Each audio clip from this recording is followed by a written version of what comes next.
Hi, everybody, and welcome to our webinar today on web governance.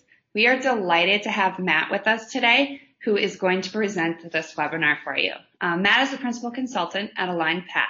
He's worked at both large public institutions and small private institutions, so he really understands the unique challenges that come with the university's website.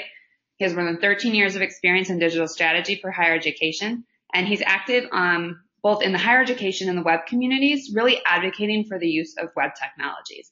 He's also the co-founder of blog High Ed Blog Network and a member of the High Ed Web Associated Membership and Leadership Academy committees.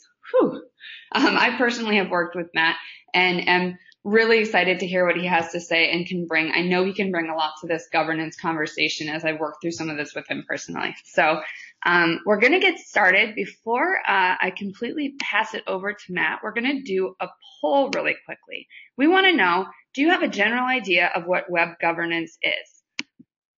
So I'm going to go ahead and launch that just so we know where everybody is kind of in the scope of things. And with that, I'll let you guys answer that question and pass things over to Matt.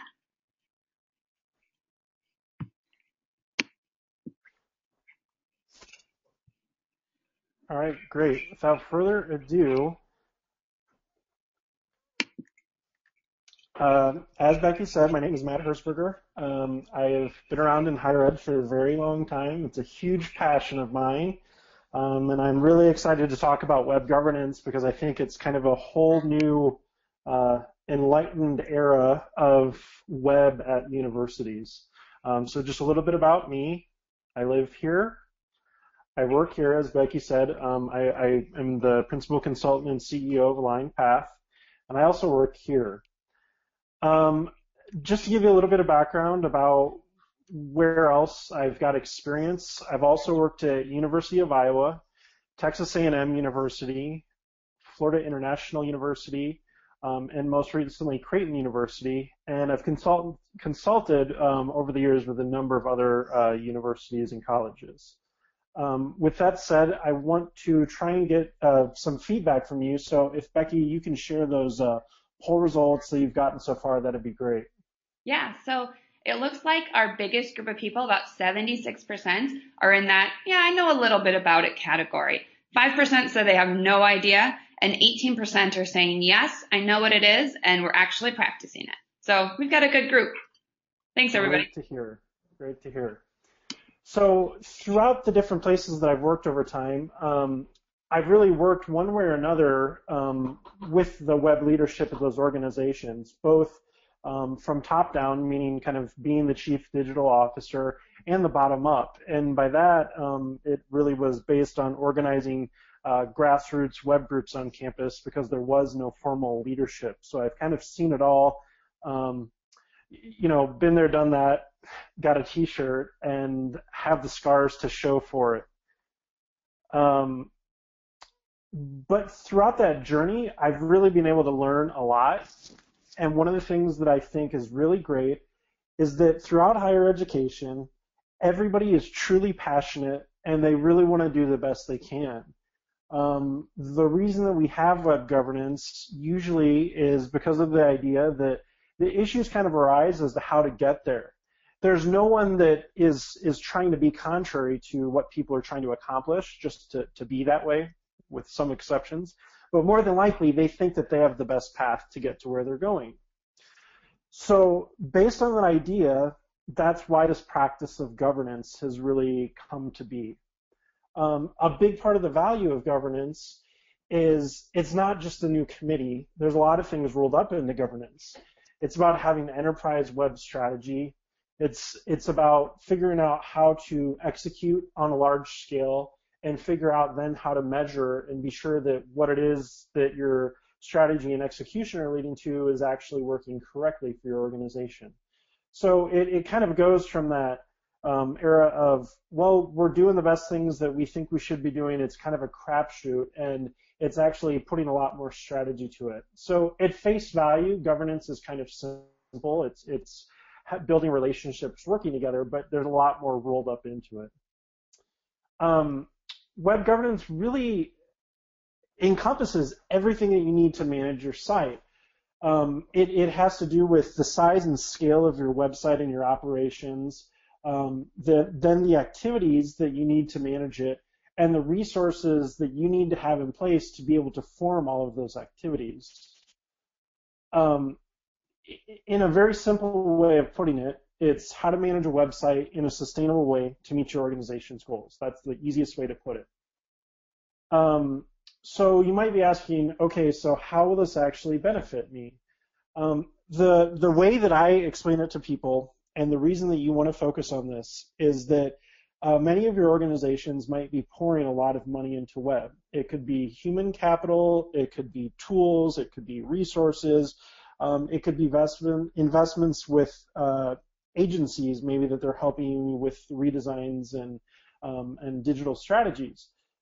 Without having your internal house in order, it's really difficult to ensure that you are gonna, have great success in that. And when you're able to get your internal house in order, it really increases the chances of being a lot more successful with your projects.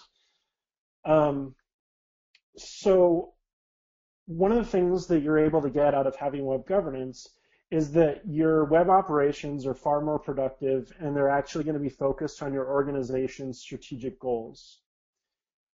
You protect your resources from risk and waste, and that doesn't mean only legal risk, but that also means lost customers and redundant efforts that lead to waste.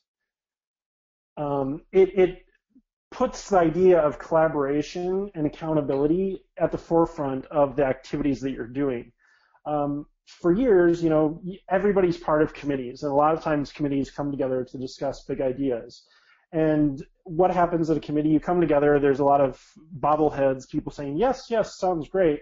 And then people go and they do what they plan to do anyways, circumventing what was discussed at the meeting. So again, ROI. I talk about its true return on investment through having internal efficiencies. When you go and you're going to spend whatever amount of money it is, it's 30 grand, it's 200 grand with someone else, you have to be able to run the strategy and carry on whatever it is that you're then putting in place. So how can this benefit everyone? Everybody has their interests taken care of. For those of us who are staff members at organizations, we're going to be more engaged because we're part of something that's really well-oiled machine. Leadership at our organizations feel at ease because they understand that everyone's on the same page. They understand that they're collaborating. They understand that there aren't going to be these gaps where, it's lost information, it's social security numbers, it's opportunities that are missed when it comes to enrollment. And the biggest one is we have successful users. We have students who are trying to enroll. We have people who are trying to get information, and they're successfully able to get that information from us. Just a quick little stat here. 67% of high school seniors say their college's website affects their perception of an institution. That doesn't mean just the homepage. That means their website at large. So just to give an idea of where we're at in higher ed today, we've got more sites, more platforms, including CMS, social, mobile, etc. We have more audiences that we're needing to cater to, more specialties and roles than ever previously, more technology to support, more inherent risk, more traffic, more expectations from our internal audiences, more complexity, more demand, and so on. That being said, without governance, this looks a little scary to try and keep this all balanced. What I see here is an opportunity. It's an opportunity to do it better than we've ever done it before. It's an opportunity to add value. It's an opportunity to build great, rewarding experiences. It's an opportunity to create a collaborative culture at our campus. Also, it's an opportunity to tell our amazing stories and to contribute to your organization's bottom line. So how do we get there? This sounds a little daunting. This is definitely not a finite project. This is a framework, and it really requires everyone to be committed, and they have to continually work to keep everything in balance. Again, you might say, okay, it's just a committee, this is simple. But because it involves money and people, we all know it's never simple. So what's at play? Pretty much there's a lot of different ways that people try and explain web governance. There's complex diagrams. What I've boiled it down to, and the way that I try and communicate it so that it's simple and doesn't go over people's head, it's pretty much the balance between people, processes, and tools, and then based on the size and complexity of their organization, the resources to carry out those operations. So this is where it gets a little heavy. We're going to go easy after this part. But pretty much what you need to make web governance at the true mature level of web governance work is that your institutional leadership is bought into this, that they're in a hands-on way involved in understanding what's going on with your web operations. They need to give you guidance. They need to tell you what it is that are the strategic goals of your organization and how the web's going to contribute to those. So you need to have some kind of a champion. Usually this would be some certain high up leadership individual who can provide smart goals, who will be able to provide and look at performance indicators and how you're performing in relation to those, be able to get the money and the budget to make the things and the requirements happen, and then be able to back you when it comes to the policies and standards and the things that you're suggesting go forward for your organization. So as web leaders, the need is to be able to actualize the vision set forth by the leadership, and then figure out both a strategy and the activities to meet those goals. So web leadership needs to be able to create the web strategy, the web standards. They need to be able to gather metrics and report on those, and then ongoing basis provide monitoring, optimization, and quality assurance. Be able to staff based on the demand and the roles that come and bubble up that are definitely needed, and be sure to both keep on top of and keep an eye out for the systems that are needed to meet the goals of your campus.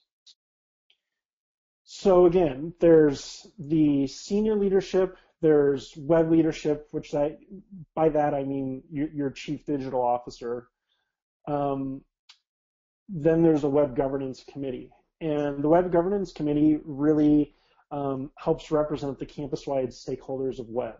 So that doesn't just mean the webmaster or the web director of all the units. That also means representation for enrollment, representation for development, representation for a lot of other groups on campus. And what it helps is you're able to work with the chief digital officer to create a cohesive direction to the web efforts for campus. So you're able to give insight, both being able to verify and validate that the efforts of the web team are in alignment with your organizational goals. Part of what you need to be able to do is find that campus leadership champion, work towards a definition of ownership, leadership, and authority on your campus. And that means that when decisions are made, that the people have the authority to make those decisions and that those decisions are backed up by leaders who actually have the ability to make sure things are carried out that way. Another thing that needs to happen is highlighting the actual resourcing needs. So obviously every organization in the country right now has a crunch. You're hearing things like do more with less. And while I totally agree with that, at a certain point, there are so many new skills on a regular basis that are coming out that we have to be sure that we're on top of those. And we have both the staff, the skills, the tools, and the budget to be successful with the things that we're being tasked to do. So I think also you need to be able to point out opportunities to create efficiencies and to augment operations as they are today. You need to be able to help to prioritize projects, not just a first come, first serve, but what projects are going to have the most organizational impact and when they need to have the impact.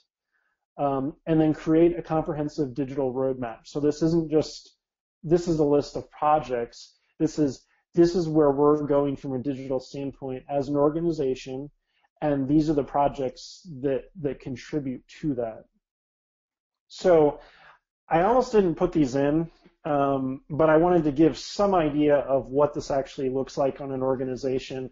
A lot of different people have different takes on this. I wouldn't get too hung up on these. Just wanted to provide something so that you had an idea of what this looks like. So there's the leadership champion. Again, this is your provost, your chief marketing officer, your CIO, whoever it is. And then there's the web steering, web governance, whatever you want to call that committee, who provides input to the rest of the campus leadership. Chief digital officer. So that is what has become of the role webmaster. Today, it's probably at a phase where most organizations are calling it director of web services, communications, web marketing, digital strategy, etc. It's just saying that you are the person with whom the final decisions are made when it comes to digital. Now, you obviously see they're not the very top of this chart, but you're the person tasked with making things that are decided be put into motion for your organization. So this seems like a lot of work. There's a lot of things that we've put out there, and we don't want to do this just because it's fun, because honestly it's not. So what is it that we're going to get out of this? So what I think you need to do is step back and think about what are the hardest things to tackle from an organization when it comes to web. Things like CMS projects, overwhelming project loads, redesigns, design constraints, things like that happen on your campus on a regular basis. Those are the things that web governance can help with. So I want to throw out a few examples of this in action and what you can actually do to put web governance into practice. So here's an example of a school that had well in excess of 60 projects in queue for the web team. It was growing, it had regular shifting priorities, and they were never able to get in front of the curve. They were always in firefight mode, really. So the kind of path to moving things along was creating procedures to inbound work in a really clear and centralized way. There was no more send an email to this person, start this project, do this thing. There is one place where projects are inbound and they not bottleneck, but that's where they originate. The web team was able to create a team mission and vision, working with their organizational leadership, and based on the strategic goals of the organization, they had a vision for what it was, who they answered to, and what the bottom line was that they needed to contribute to. Going along with that, there was a web governance committee created that had university-wide representation. Few of the tasks that group helped with is they helped prioritize web projects. They help bring transparency, buy-in, and understanding to that. So part of this is great. You've got some group that's prioritizing web projects. The person that's at the bottom of that list doesn't care. And if they don't know that there are all these other projects and why they're ahead of theirs, again, they're going to be angry. But they have to understand that these projects are being prioritized based on the bottom line of your organization. One of the other things, again, they had a 60 project queue. This group helped successfully make the case for additional resources. It was very clear, again, it's the ingredients are the people, processes, tools, and then based on the scale and complexity of the organization, the resources to make that happen. So obviously, some of those constraints were not going to change. So what they had to do to change and give the ability to be successful is they had to bring on additional staff to make that successful. They also created a digital roadmap to guide all their future work. And with regular meetings through the governance organization, that's how they continue to grow and build that over time. So another school had multiple web teams. There was no collaboration between the web teams. Every website was completely different, and there was really no collaboration between them all. So this came together a little bit differently. It started with a bottom-up approach. There was a grassroots collaborative group. The group later evolved into the Web Steering Committee. It helped create a web policy that helped govern the operations on campus. But it wasn't one of those draconian policies. It was comprehensive, it was progressive, and it enabled people to understand what they needed to do to contribute to their organization. And everyone was a part of it, so it came together really nicely.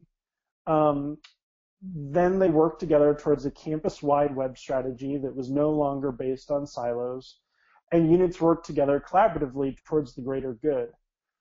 Another one of the things, that was a symptom here that was in the past, previously people really didn't participate or they didn't collaborate together. So part of it was that we needed to come in and audit what the reasons were that people didn't collaborate in the past, and then actually create a plan to address those. Another example, working with a school that was severely under-resourced based on the scale of their work. So we obviously talked about that in one of the earlier scenarios. But one of the things you should do when you're working on governance in relation to the scale and the resources needed to take care of all of the activities on campus is create a list of all the roles and responsibilities to complete the work. An example of a gap that a lot of schools have right now is a content strategist. That might be a gap for a lot of schools. They might have some kind of a writer or a PR person or a marketing person that helps fill that gap. But content strategy has a lot more to it than just being able to write. So that might be a gap. So what you do is you look at all the roles and responsibilities of your organization. You do an analysis of the gaps. Then pretty much you get a list of the people and the positions that you need to have to be successful.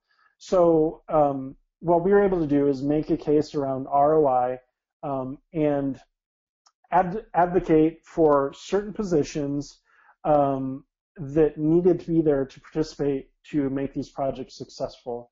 You can follow this link and learn a little bit more. I've got an actual formula that we used to make the case for those. But pretty much the idea is that you need to be able to demonstrate that this project being expedited is going to contribute to more students. This project happening in general is going to actually contribute to more donations happening to your campus. A big part of the shift is understanding that web should not be viewed as a cost recovery, but as an actual revenue generator for your organization. And as a leader, you need to understand that you have to communicate that way so that it makes it a lot easier to get the resources that you need. This is one that obviously everyone's worked through, needing to select the campus-wide CMS.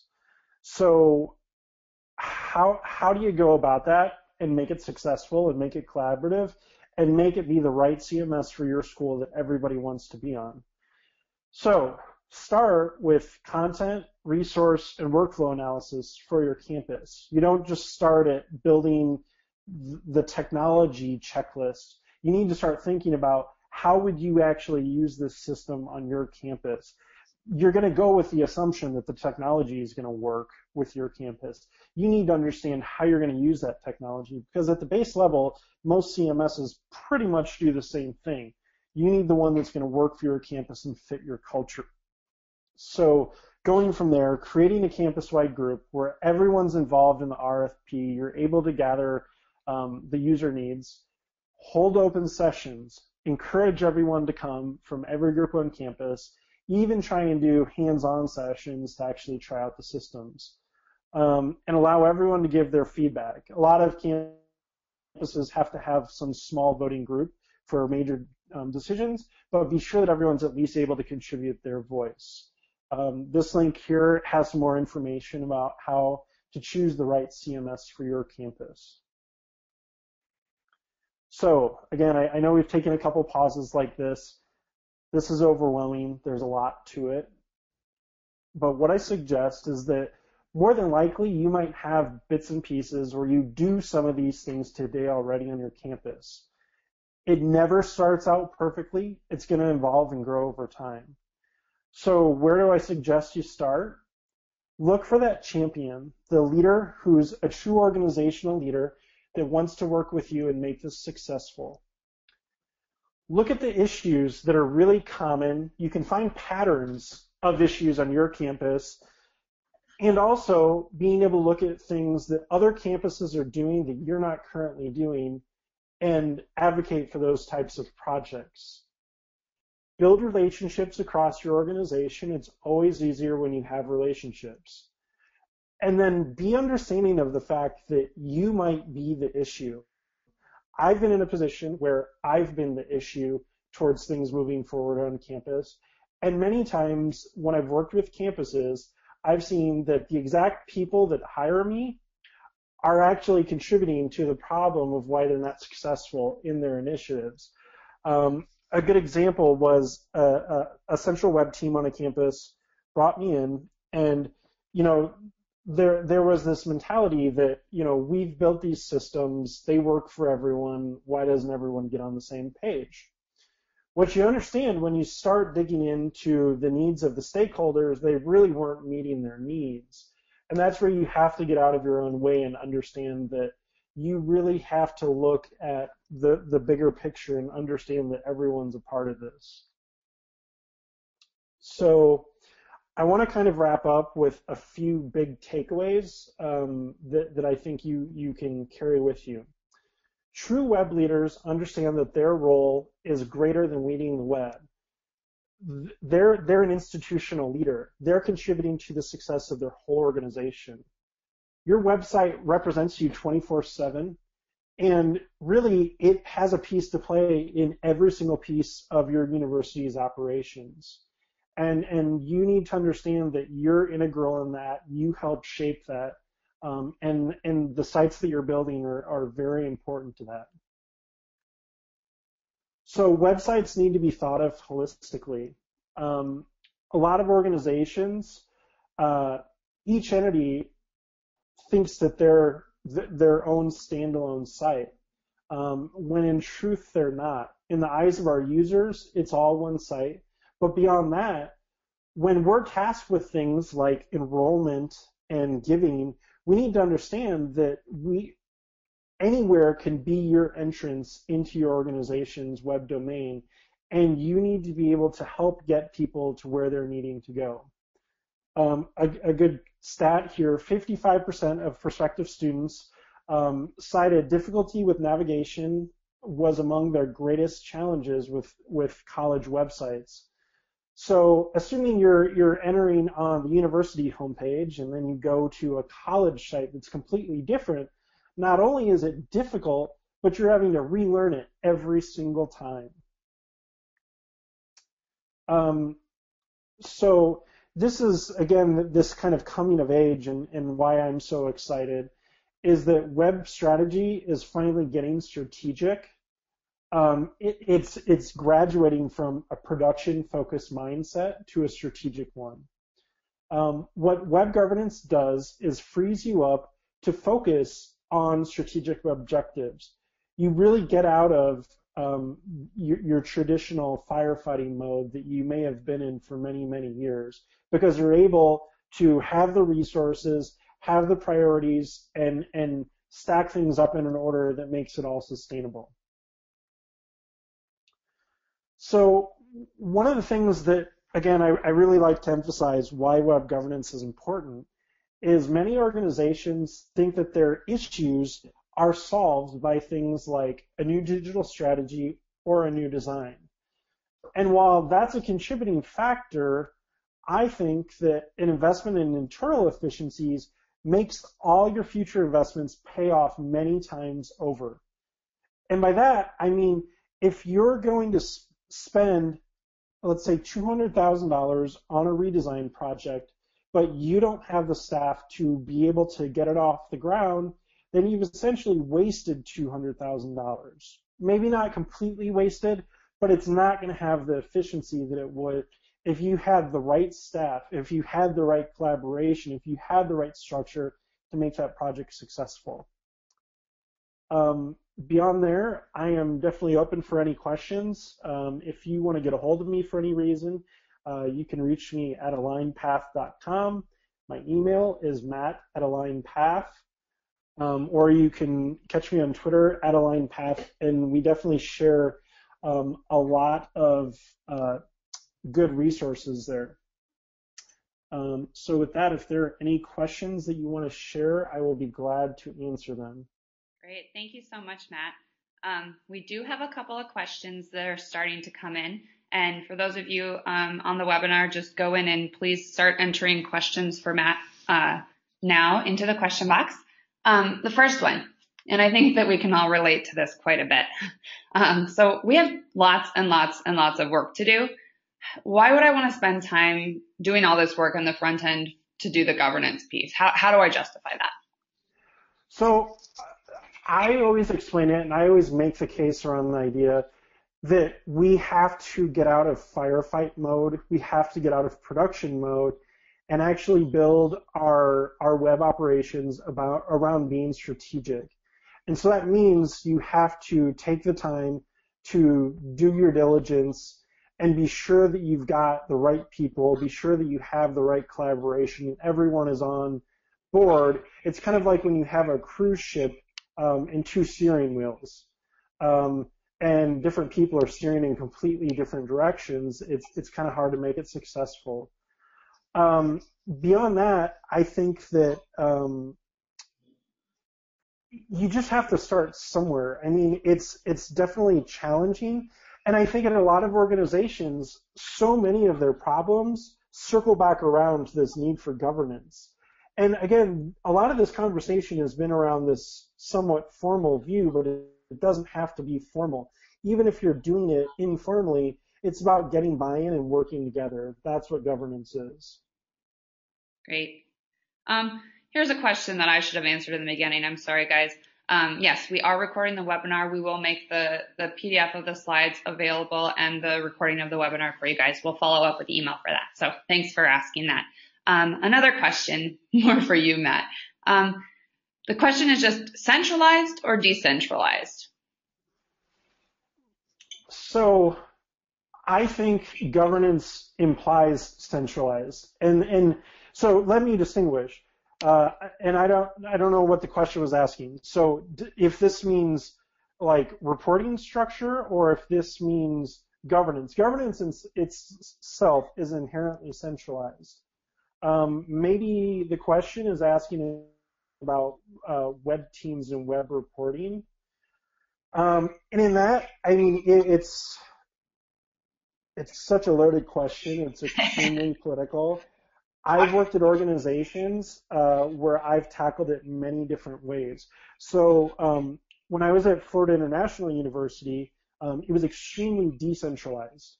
But what we were able to do is through governance, we were able to come together and plan collaboratively. And again, so that centralized efforts. That's how we built our web policies. That's how we selected our CMS. That's how we worked through things together. When it comes to my most recent job at Creighton University, web staff was 100% centralized. Now, you know, that means that you have to beef up your central team to be able to keep up with the amount of work that's coming in, and you have to be able to prioritize the work that's coming in. It makes it a little bit easier to be able to say, this is the direction we're going. It's very clear, and it's less about getting in line, but it's more about then working with the people throughout the organization and being sure that they understand the direction and that they can be a part of it. Okay.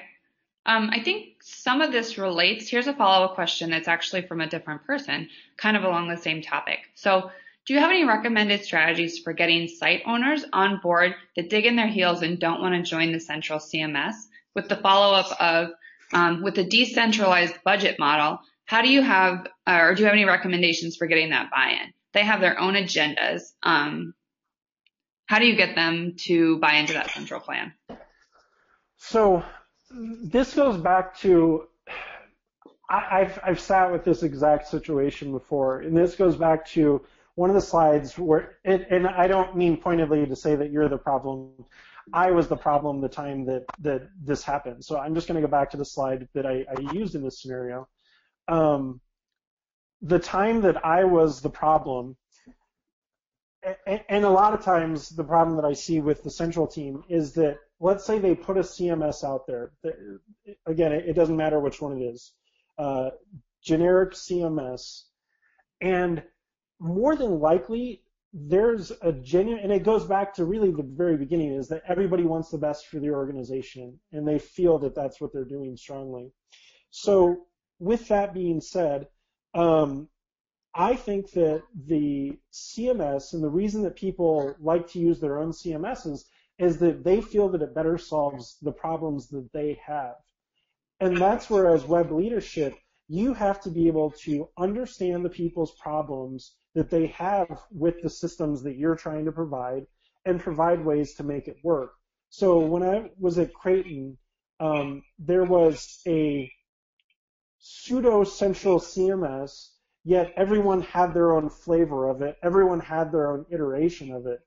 So what we did was we did a discovery process and got the needs of everyone that they needed to have at the CMS, and then we re-architected it from the ground up to meet the needs of people for campus. So we built the types of modules, the types of hooks that everyone needed. That is the biggest thing. I mean, people have some reason that they don't want to use the CMS that you've chosen. And if you can take care of the problems that they have, and again, it's really being that bridge builder, but if you can understand and then take care of those problems that they have, that will solve your problems. What was the second part to that? I know there was a second part, and I'm spacing on it now. It was really digging into the fact that the budget model is decentralized, so everyone has their own kind of agenda, which makes it a little bit difficult. And again, the money part, I think during one of the slides I talked about governance on face value sounds very simple, but when money and people are involved, it's automatically difficult. But once you're able to get this buy-in, even if you have decentralized budgets, if you can spend them collaboratively, it can make that bigger impact. There's less redundancies in systems. Everyone, if there's some module that, let's say the business school identifies that they really need to have, what I've always kind of adopted is the model of the greater good. And so I think you pour your money into places that will benefit the entire organization. So instead of putting a bunch of time into something that's explicitly for that group, pour it in centrally and then make it something that's shared across your entire organization. Great. So you mentioned several times having that web steering committee, some sort of committee that would be the web governance group. Some of us have been through working in committee and having it be painfully slow. Do you have any tips on how you can be most efficient with that model? Well, part of the thing that kind of changes this from a regular committee is that it functions in more of an advisory role. It is not the chief digital officer, and I don't remember where it's at on my slides. I'll try and find it. The chief digital officer really is in most cases the end-all be-all say of what's going to happen. And I've sat on a million committees throughout my days, and I understand how they operate. But I think what everyone has to understand is that they're there to make genuine collaboration possible, to make kind of doubling the efficiency of the organization, and that the leadership champion should have clear goals from the organization, and everything brought before that committee should be weighed up against those organizational goals, and then decisions made with alignment with those goals. Sorry, that was kind of rambling, but yeah, I mean, in the end, any committee should have a very clear idea of what their task is, how it aligns with the organizational goals, and the decisions that come out of it have to pretty much, use it as a matrix against which they make their decisions. Excellent. Keeping that committee on track. One final question, unless some more people want to send some in. Since you have experience both in small institutions and larger institutions, could you talk a little bit about the differences and in executing governance in those different kind of environments, and if some things work in one environment but maybe not in another, et cetera? Yeah, so I've worked the majority of my internal organization career at large universities, and I've only worked at one smaller university, and it was a lot different, and just the fact that it was a private organization made it different too. I think that at a high level, it's all going to operate the same, but part of when I worked at the private organization, the majority of the budget was all centralized, so it was very easy to make the decisions and move forward. When I worked at a large public organization, it is a lot easier to do your own thing and work on the side, and you probably have your own budget, but in the end, the principles are all the same. And I think either way, even if you have the budget and you can make the decisions, you're not going to win any friends if you don't do it collaboratively and you don't get people to buy in. So I think in the end, it's all about the buy-in and building the bridges with people, and that's the key part to it. Great. Thanks, Matt. If there aren't any other questions, we're going to go ahead and wrap up. Thank you all very much for joining us today. Matt's contact information is at the end of the webinar if you have any follow-up questions, or you can always go ahead and contact us at Converge as well. Please do join us on November 18th. We're doing another webinar, X's and O's, Building Your Tactical Inbound Marketing Game Plan. This one should be a really good one for those of us that are everybody hears about inbound marketing. We're all really excited about it. We know that it works, but how in the world do you get it done? So that's the question we'll try to answer there. So thanks, everybody, and we'll send you the recording.